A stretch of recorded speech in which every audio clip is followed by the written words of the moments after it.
aoudu billahi samil alim min ashaitan rajim bismillahi rahmani rahim kon mbokk yi seetaan dellu si nañ ci seen émission gis-gis ak beneen gis-gis dellu si it ak beneen gan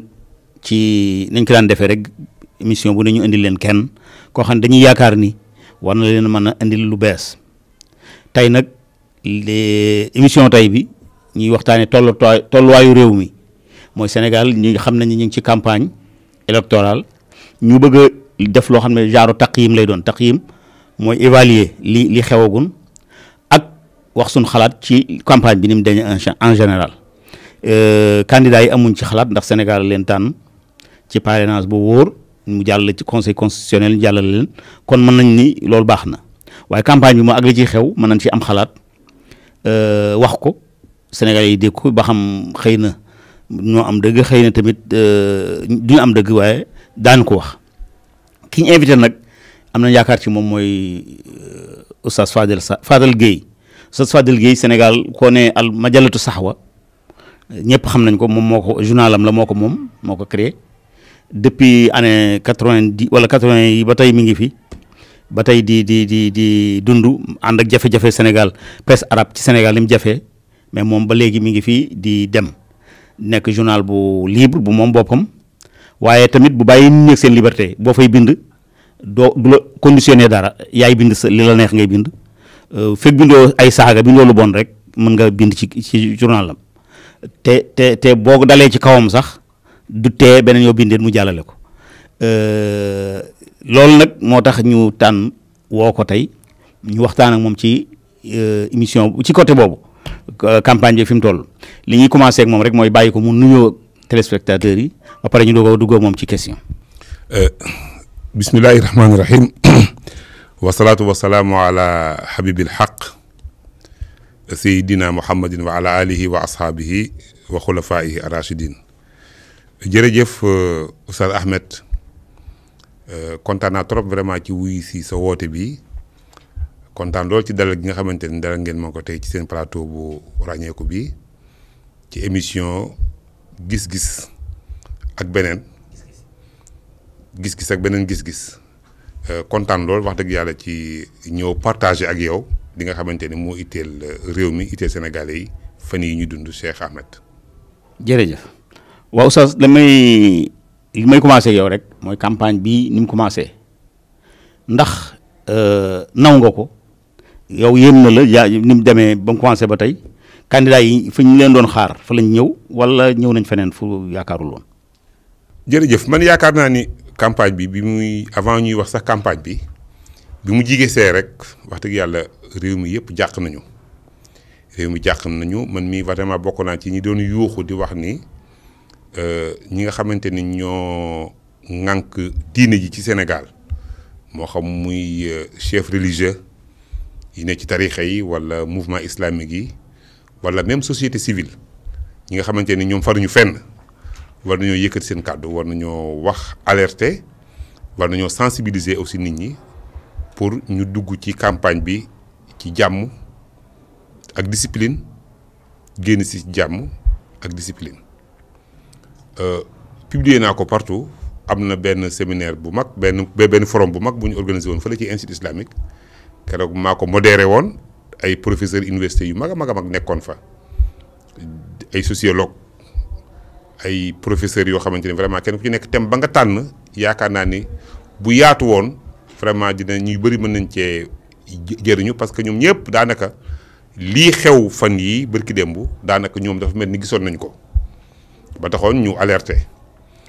bi ñu duggee nag ci campagne bi vraiment premier jour yi wax dëgg yàlla ñëpp dañu ne alhamdulilah man ne xëy na di daal bu continuer ci lancé bi wax dëgg yàlla li ñuy ragal du am ñu rafet njort lool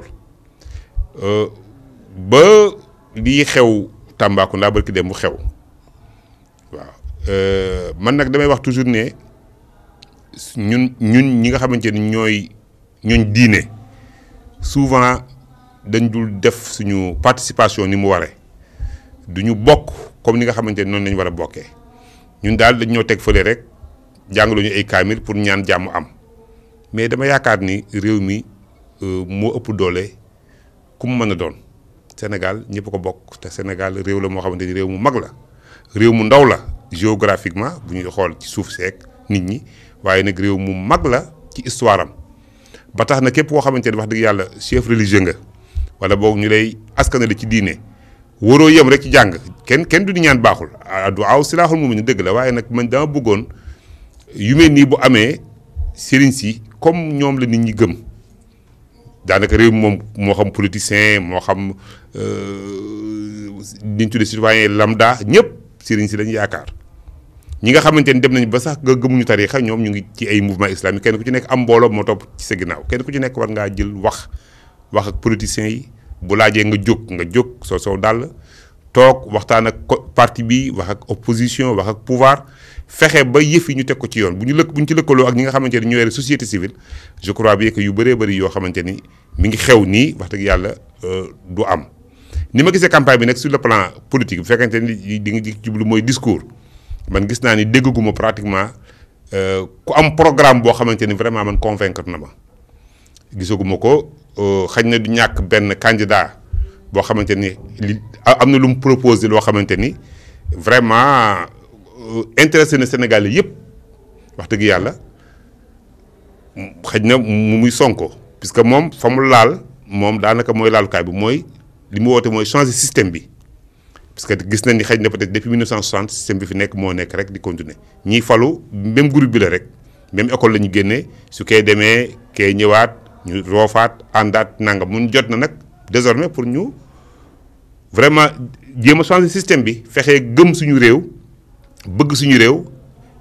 jëriñoo li nga xamante ni mooy suñu koom-koomu réew loolu man je crois bien que gis-gis la boo xamante ni ñu bëri partagé nañ ko ak moom tekkiwuñ ni nag indi na programme parce que man loolu man vraiment tudduma ko programme bon programme mën naa gën a yaatu loolu wax dëgg yàlla bu dee ñi ci des daanaka xastente ak tontonte ay kàddu moom laa gis mais gisuma programme ki nga xamante ni mooy président sortant bi kooka moom li muy wane mooy ab bilan def naa lii def naa lële li mu ñu def na ko moom ñeneen ñi d'accord ci ñi def na ko parce que dañoo gis ni léegi li mu def lu tuuti la par rapport ak li nga xamante ni waroon na ko mën a def mu mel ni daal man vraiment maa ngi resté ba tey di xaar dégg discours électoral boo xamante ni vraiment Sénégalais yi dañ ciy gis seen bopp mu nekk loo xamante ni bis bu ñëwee vraiment alors Sénégalais yi dinañu concrétiser rêve bu mag a mag mooy fexe ba am indépendance bi ma gëm ni man ba fi mu nekk nii Cheikh Ahmed Sénégal amagul indépendance. waaw man damay laaj rek dama yaakaar ni Sénégal dama fi yàgg a dégg ñu naan ñaari pouvoir religieuse ak pouvoir temporel la xam nga nu ñu koy wax kilifa aada yi kilifa diine yi ma yaakaar ni kilifa diine yi moom dañ leen di ndax fañ moom yenn saa yi kilifa aada yi dem fa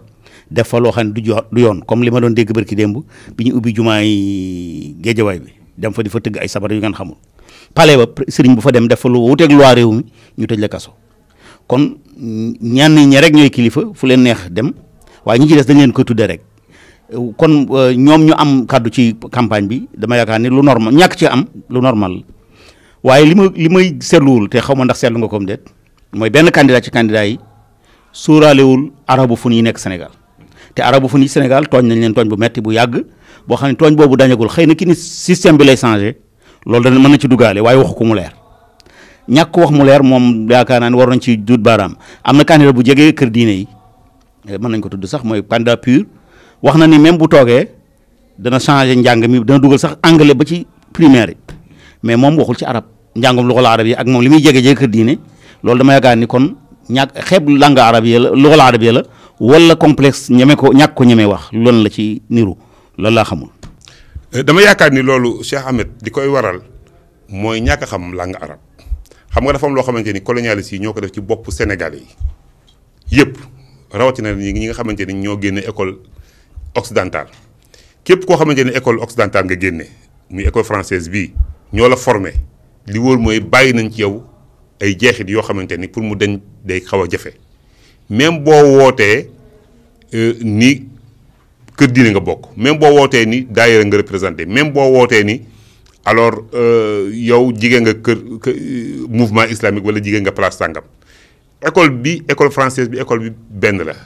ñi ñuy formé am na ay valeurs yu ñuy def ci ñoom am na yu ñu leen di gëmloo yoo xamante ni bokk na ci marginaliser lépp luy arabe ak l'islam d'accord dinañu am diine dinañu jàng dañu gëm li ñu tuddee islam confrérique waaye nag bu ñu àggee ba ci léegi boo arabophone pour ñu bëri ci ñoom dañoo gis ni arab jàng ko sax wala toppatoo ko sax daanaka moom retard la loolu nag da lay jaaxal fu ñu ko teg ndax yow bu fekkente ni problème mu langue ci ngay natt nit muy culture bi mu jàng yow ñi nga xamante ne tey jii ñooy ay arab ñi tax ñuy wax langue arabe seen réew yi ñoo gën a développé sama réew da ngay bañ sax ba sa autorité sax bu ñu toogee tey maam suñu gouvernement yëpp kenn ku ci jaaxle da ngay daw dem ci réewu arab yi di wut ndimbal ñu réewu arab yi contribuer bu baax a baax ci développement Sénégal bëri na lu fi réalisé wu tey nekk fi nii ñu mën cee duut baaraam comme ni nga ko waxee léegi te arab yee ko fi def waa léegi loolu kon ñoom boo xeebee arab ak ñi jàng arab xeebeel gi foo koy teg man dama yaakaar ne amul sénégalais boo xamante ni moo nekk ci daraja bu njëkk kee mooy deuxième sénégalais kee mooy bu troisième sénégalais kese la kenn ku nekk nag libre nga ci def sa choix am nga droit choisir langue ba nga xamante ni moom ngay jàng sa culture ca nga ko bëgg a amee ñii tànn nañu école française yóbbu ci seen doom ñu jàng ko génn nekk ay francophone ñii tànn nañu daaree alxuraan ginnaaw ba ñu tànn langue arabe jàngaloo ko seen i doom ñu génn nekk ay arabophone waaw léegi loolu ndax dafa tee kii nekk sénégalais kee nekk sénégalais kenn ku ci nekk sénégalais nga te gis naa ni ñi jàng arab li leen arab mën a jëriñ ci wàllu taraangay àddina bu fekkente ni ñoom àddina rek la ñuy xool ñi jàng tubaab mënuñu koo am ndax fi ngay àgg ci niveau ci arab yàlla may la nga am possibilité tabax say kër takk say soxna ubbi daara di gagner sa vie dignement néew na ku ko mën a am ci langue française donc jot na pour ñu revoir ñoom ñu xoolaat bu baax a baax seen relation ak langue arabe bi lu tax ñu war a xeeb langue arabe xeebeel gi fan lañ ko teg ndax influence la bu jógee France moo des ci ñoom ba fi mu nekk nii wala jot na pour ñu jéem a décoloniser wu fexe ba xabda boobu nga xamante ne France jàpp na ko orienté leen di leen gëm leen ni français rek moo baax lu dul français bu baaxul jot na vraiment pour ñoom ñu xoolaat ko bu baax a baax xool réew yi leen wër xool réewu arab yi fi ñu toll ak ñun fan lañ toll yaakaar naa loolu bu fekkente ni def nañ ko jàngat bu baax a baax seen position boobu xoolaat seen ay propos je crois bien que dinañu soppi aw doxalin mais man gis naa ni aussi bokk na ci li tax aussi rôle boo xamante ni pays arabes yi ci seen bopp waroon nañu ko mën a jouer réewu arab yi malheureusement dañu amul li ñu tuddee politique africaine moo amul ñu ngi financé lu bëree bëri mais dañuy financé kenn du ko gis kenn du ko xam damay wax toujours dama koy rappeler toujours ni Abdoulaye Wade maa ngi fàttaliku en 2001 bi muy doog a agsi ci pouvoir bi ñëw na umra boo xamante ni Arabie Saoudite dafa ñëw ndeysaan soxla la presse saoudienne xam nga góor gi moom macha allah communicateur la ñu bëggoon a communiquer ñu woon dafa doon sax dafa bëgg conférence de presse man ak suñu xarit bi ndeysaan bi gaañu te nekkoon conseiller en communication temps yooyu ñu koy wax Chérif El Wali Sey moo ma ni Fadel góor gi conférence de presse bëgg ma ne conférence de presse moom Chérif du ñu jafe Arabie Saoudite fii li fi ma xamuñu ko fii benn prince même prince yi buur yi benn prince dong lañ may mu def conférence de presse mooy le prince Naïf Ben Abdelaziz bi nga xamante ne mooy ministre de l'intérieur kese ñu si des ñëpp kenn ku ci nekk xëy na mën nga am interview ci journal wala yu def noonu mais conférence de presse moom xewu fii bokkul ak Sénégal fii royaume la Abdoulaye Wade ni mais kon koy baax na interview baax na ma tànnal ko 3 journaux yi gën a mag ci Arabie Saoudite rédacteur en chef ci seen bopp ñoo déplacé wu ñëw fekk ko Jidda fi mu nekkoon ci Gassul Mu'tamarat def ak moom interview ci interview boobu maa ngi fàttaliku ne wax na ci ne Arabie Saoudite mooy premier bailleur pour le Sénégal après la France bu France bu jàllee waaw premier bailleur pour le Sénégal te ni mu ko waxee ci Arabie Saoudite noonu la valable ci Koweït noonu la valable même ci réew yu bëree bëri yoo xamante ni ñu ngi fiy def lu bëri di développer fonds koweïtien pour le développement fonds Abu Dhabi pour le développement fonds saoudien pour le développement nga xamante ni daanaka lépp lu fiy route tey yoon wu baax ñoo ko fi def mais loolu du feeñ fenn jotoo baaxoon na ñoom vraiment ñu jàppale ñi nga xamante ni ñoo tànn seen langue jàng ko fexe ba sagal leen ci seen kanam ay gouvernement fexe ba xamal leen ni leen kat ñiy jàng suñu langue bi il faut ngeen defal leen lii il faut ngeen defal leen lii il faut ngeen di defal leen lii puisque àddina bi léegi moom relation yëpp moom gagnant-gagnant la war a nekk mais malheureusement suñu mbokk arab yi côté boobu dañ cee sàggan ba tax gars yi jàppale nooy neex mais seen ndimbal bu ñu ko téye woon rek joxe ay conditions je crois bien que loolu dina soppeeku. waaw man d'accord naa arab yi ak seen gàttal ñu wala suñu état yi seen ñàkk a xam waaye ñun ñi nga xam ne ay arabophone lañ est-ce que ñun tamit nanguwuñ liñ ñu teg Sénégal ba kuy sóor dooñu sóoraale jigéen ñi sax bu da ngay gis ñu wax ni campagne bi ni mu demee baaxul parce que jigéen ñi ak parité ak affaire yu mel noonu te parité même parrainage bi rek joxe na ni jigéen ñi waruñoo xeex parité ñoom ndax candidat jigéen ñi mënuñu sax jàll kon parité teel na ci Sénégal waaye arabisants ay nit lañ jàng xam man bu ma toogee ñuy jàng tubaab sax surtout ma xeeb leen te surtout yow loolu ngay def gisuma xanaa mu raw la lool ci njàng te loolu bariwu ci même ñi la raw sax doo gis loolu leen di nawe ba leen di teg fenn fi mais malgré loolu da nga gis ko xam ne yaakaar raw foofu ci jàng mais moom dafa lay xool bëtu xeebeel ñun dafa mel dañ ko nangu loolu laa ni ñoo ngi jeexal heure baa ngi jeex nga tëjaale ko yaakaar naa ni daal lii dal arabisants yi Sénégal ba kuy wax doo leen sóoraale ñoom lu ci bëri ci ñoom la am na ci loo xamante ni ñoo xamante ni nangu nañ ko dañ def seen bopp ay victimes nag boo waxee ñu naan ñun arabisant mais man dama bëggoon d'abord ñoom ñu ni ay Sénégal lañu rek c'est-à-dire aussi Cheikh Ahmed bëgg nekk victime toujours rek yaakaar ni man daal vraiment maa ngi ci ginnaaw jeex na léegi man ñun arabisant d'accord jaadu woon na man damay gis nii actuellement arabophone yu bëree bëri xëy na ñàkkul candidat yoo xamante ni ci élection yii ji ñëw ñoom la ñuy jàppale day feeñ ci réseaux sociaux yi jàpp benn candidat di ko tagg ak yëpp mais gisaguma ñu posé benn acte boo xamante ni day wane ni toog nañoo candidat boobu ni ko waaw bis boo toogee looy defal arab looy defal langue arabe looy defal ñu jàng arabe mais amagu ci loolu nag li ma ko teg mooy ñàkk ñor politiquement dañuy demee sentiment rek da ngay dégg ñu ni diw daal jullikat la diw woorkat la nga ne kat kii kon moom deex na moo ma gën a jige comme diine la d'accord certes diine baax na waaye tamit nous sommes en politique lañ nekk te nag école bi ñu génne moom bu caaxaan passé Cheikh Ahmed Loum Samb benn école bi la ak intima boo mën a am comportement boo mën a am diine joo mën a woote aussi benn école bi la ñu génne donc jot na ka ngay jàppale nga toog ak moom teg ko fuleer nañ te jox ko ay charte yoo xamante ne da la koy nangul nga doog koo jàppale. waa dëgg de jeex na suñu heure bi jeex na dafa gaaw trop tey waaye xam naa neexaayu émission bi la sëriñ bi moom dañ ko fi indiwaat incha allah beneen yoon ñoo ngi koy di tàggu mbokk yi ci di ñaan yàlla li mu fi wax gàtt na waaye mu am njëriñ am na njëriñ tamit beneen yoon incha allah wasalaamaaleykum wa rahmatulah ñu ngi gërëm nag suñu mbokk yi ci ginnaaw caméra yi Cheikh Kara Cheikh Prosper ak Mbeng